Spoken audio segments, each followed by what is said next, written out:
অধিকার কখনো জোর করে অর্জন করা যায় না। অধিকার ভালোবেসে অর্জন করতে হয়। যখন আমরা কাউকে বেশি ভালোবাসি তখনই তার কাছে অধিকারটা আদায় করতে চাই, তবে সেটা জোর করে কখনো আদায় করা যায় না। আপনি যখন যাকে ভালোবাসবেন তার কাছে আপনার অধিকার ফলাতে যাবেন, তেমনি আপনাকে যে ভালোবাসবে সেও আপনার কাছে অধিকার ফলাতে চাইবে। তাই অধিকার যদি আদায় করতে হয় তবে ভালোবেসে আদায় করতে হবে। আসসালামু আলাইকুম, এমএন ব্লগ থেকে আমি নাসরিন রহমান বলছি। আশা করি আমার প্রিয় আপু এবং ভাইয়ারা সবাই অনেক অনেক ভালো আছেন। প্রচণ্ড গরম, কি বলবো, প্রতিদিনে একই কথা বলি। তো আমার মতো সবাই একমত। কার কাছে কেমন গরম লাগে অবশ্যই জানাবেন। তো আমার মনে হয় গাছদের অবস্থা খুবই খারাপ। 2 বেলা পানি দিচ্ছি, তারপরও বেচারারা কেমন জানি হয়ে যাচ্ছে। তো তার জন্য আজকে অনেকগুলো গাছকে এভাবে স্প্রে করে দিলাম। আর আমার পাখির অবস্থাও খারাপ, সারা দিন শুধু এই যে হাঁসফাঁস করে, মানে বেশি বেশি শ্বাস নেয় আর কি। তো সেটা থেকে মুক্তি পেতে হলে পাখিকে স্প্রে করতে হবে। যাদের পাখি আছে আমি সেই আপুদের নিকট অনুরোধ রইল, আপনারা কিন্তু পাখিদেরকে এভাবে স্প্রে করে দিতে পারেন। সবার পাখি কিন্তু গোসল করতে চায় না। যাদের পাখি নিজ দ্বিধায় গোসল করে তাদের পাখির কোনো সমস্যা নেই। যাদের পাখি গোসল করে না সেই পাখিগুলাই কি শুধু স্প্রে করে দিবেন। আলহামদুলিল্লাহ, আল্লাহ তাআলার কাছে আমি লক্ষ কোটি শুকরিয়া। আবারও আমার একটা লুটিনো পাখি হয়েছে। এই পর্যন্ত আমার সাধারণ পাখি থেকে আমি 3টা লুটিনো পেয়েছি। তো একটা লুটিনো তো মাশাআল্লাহ বড় হয়েছে, ডিম পারবে বলেই উনি ভাব দেখাচ্ছে, এখনও ডিম পারেনি। আর একটা তো মা ঠুকরিয়ে মেরেছে। আর এই যে তৃতীয়ত আরেকটা লুটিনো পেয়েছি। তো এখনও উনি ছোট। আর এই যে বড় লুটিনোকে আপনাদেরকে দেখিয়ে দিলাম। তো এই হাঁড়িটা ওরা পাখিরা খেতে খেতে পুরাটাই খেয়ে ফেলেছে। তো এটার মধ্যেও ডিম বাচ্চা করে, তার জন্য ফেলি না, দেখতে খারাপ দেখা যায় আর কি। তো যাই হোক, দেখতেই পাচ্ছেন পাখিগুলা কিভাবে ঘন ঘন নিঃশ্বাস নিচ্ছে। আর এদিকে এই যে এই জোড়া পাখির থেকেই কিন্তু আমি লুটিনোর বাচ্চা পাই। তো আপনাদেরকে দেখিয়ে দিচ্ছি, এই জোড়া পাখির এবার 4টা বাচ্চা হয়েছে। একটা তো দেখালাম লুটিনো, আরেকটা আর 3টা হয়েছে এই যে নিচে বসে আছে। একটা হয়েছে এই কোনায় বসে আছে, আর 2টা ওই কোনায় বসে আছে। তো পাখিটা আমি আবারও খাঁচায় দিয়ে দিয়েছি। তো এটাকে খাঁচায় রাখবো না, নিচে পাখি 3টাই হাঁটাচলা করে, উনি উপরে উঠে গিয়েছিল। তো যাই হোক, পাখি কি করে, ওই যে পাখির খাঁচার সাইডে পা দিয়ে দিয়ে তারপর উপরে উঠে আর কি। তো আমি যেই লুটিনো পাখিটা সেটা হয়েছে সবচেয়ে ছোট পাখি। তো তার জন্যে আমি এই ছোট পাখিটাকে খাঁচার ভিতরে রেখেছিলাম, কেননা বড় পাখিগুলা যখন পাখি ডিম পাড়ে 4-5টা, তখন দেখা যায় যে সর্বপ্রথম যে পাখিটা ফুটে এবং দ্বিতীয় পাখিটা মানে তারা বড় থাকে, ছোট পাখিগুলাকে একদম খেতে দেয় না। তো দেখেন এই কোনায় যেটা টিয়া রঙের সেটা হয়েছে সবুজ মনে হয়, তো সেটা হয়েছে বড়, আর ওই কোনারটা হয়েছে দ্বিতীয়, আর যেটা আমি এখন হাতে ধরেছি এটা তৃতীয় পাখি। তো পর্যায়ক্রমে যেহেতু ফুটেছে আর কি, তাই বোঝা যায় কোনটা ছোট কোনটা বড় আর কি। তো তার জন্য লুটিনো যে পাখিটা হয়েছে আর কি সেটা খুবই ছোট ছিল। তো তার জন্য আমি সেই পাখিটাকে খাঁচায় রেখেছি। ওরা হেঁটে হেঁটে মায়ের পিছনে পিছনে দৌড়ায় আর খায়। আর লুটিনো পাখিটার মা বাবা যখনই হাঁড়িতে যায় তখন তাকে আলাদা খাইয়ে দিয়ে আসে। এতে করে লুটিনো পাখিটা মাশাআল্লাহ বড় হয়ে গিয়েছে। আর এই তো উপরের জোড়া পাখি আবারও ডিম নিয়ে বসেছে, মাশাআল্লাহ বলবেন সবাই। তো দেখলাম 5টা ডিম পেড়েছে। প্রচণ্ড গরমে অনেক সময় কিন্তু ডিম বাদ যায় আর কি। তো যাই হোক, পাখির কাছে অনেকক্ষণ সময় কাটিয়েছি, গাছে পানি দিয়েছি, বারান্দা ঝাড়ু দিয়েছি, সেগুলা করে আজকে সকালের নাস্তা খেতে এসেছি। তো সকালে খুব ভোরে উঠে আমি চিড়া ধুয়ে ভিজিয়ে রেখেছিলাম, যদিও আমার বাচ্চারা এগুলো একদমই খাবে না।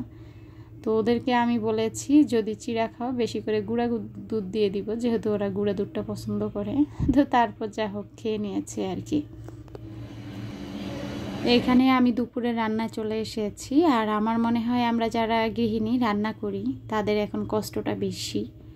তো এই গরমে আমি কিভাবে ঝটপট রান্না করি সেটাও আপনাদেরকে দেখাচ্ছি। যতই গরম লাগুক, যদি আপনি আধা ঘন্টার মাঝে চুলা থেকে সরে যেতে পারেন তাহলে কিছুটা নিস্তার পাওয়া যায়। তো তার জন্য আমি 2 চুলাতে মানে রান্না বসিয়ে দেই। আর কাটাকুটাটা একদমই আমি প্যানের নিচে বসে বসে করে আনি আর কি। আর এইখানে দেখেন ডাল রান্না করেছি, সেটার জন্য যদি আমি পাতিলে ডাল একদমই বসিয়ে রাখি দেখা যায় আধা ঘন্টা। মানে ডালের মজা জালে একটা কথা আছে, তো ডাল যদি বেশি করে জাল দেন তাহলে দেখা যায় ডালটা একদম মিক্স হয়ে যায়। তবে প্রেশার কুকারে ডালটা রান্না করলে সেই ডালের মজা অন্যরকম।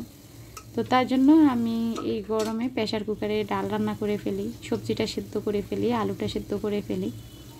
তার জন্য দেখা যায় যে বেশিক্ষণ চুলা জ্বালিয়ে রাখতে হয় না। তো এখানে আমি ডালের সঙ্গে একটু রসুন, একটু কাঁচামরিচ,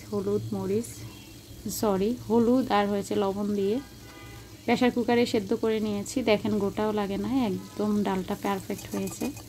তো তারপর এখানে কিছু পেঁয়াজ, একটু রসুন আর দিয়েছিলাম আমি শুকনো মরিচ। আমি কিন্তু যখনই ডালে বাগার দিই তখনই শুকনো মরিচটা দিই। আমার অনেক আপুরা আছেন যারা আমার রান্না খুব পছন্দ করেন, তার জন্যই আমি আজকে একটু রান্নাটা দেখালাম।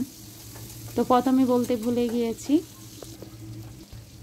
জান্নাতুল ফেরদাউস তাসনিম আইডি থেকে আমার প্রিয় একজন আপু প্রায় আমাকে কমেন্টস করে। আমার প্রতিটা ভিডিও আপু খুব সুন্দর করে দেখে। তা আপুর ভালোবাসায় আমি মুগ্ধ। আমি প্রায় হয়তো যারা আমার ভিডিও দেখেন তারা শুনেন যে প্রায় আমি আপুর কমেন্টস পড়ি, জান্নাতুল ফেরদাউস তাসনিম আইডি থেকে। তো আপুর মেয়েটা অসুস্থ, আপনারা অনেকেই হয়তো জানেন যারা আমার ভিডিও দেখেন।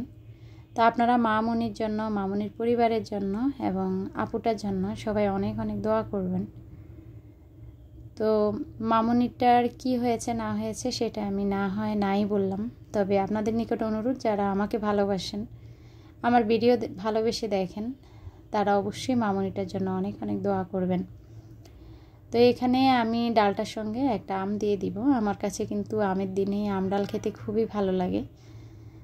তো তার জন্য আম ডাল যদি আপনি রান্নার পরে, মানে যে সময় আমি ইউজ করতেছি এই সময় দিতে পারেন আর কি, তাহলে ডালটা একদমই টক হয়ে যায় না। অনেকে কিন্তু ডালটা মানে আম ডাল খেতে চায় না।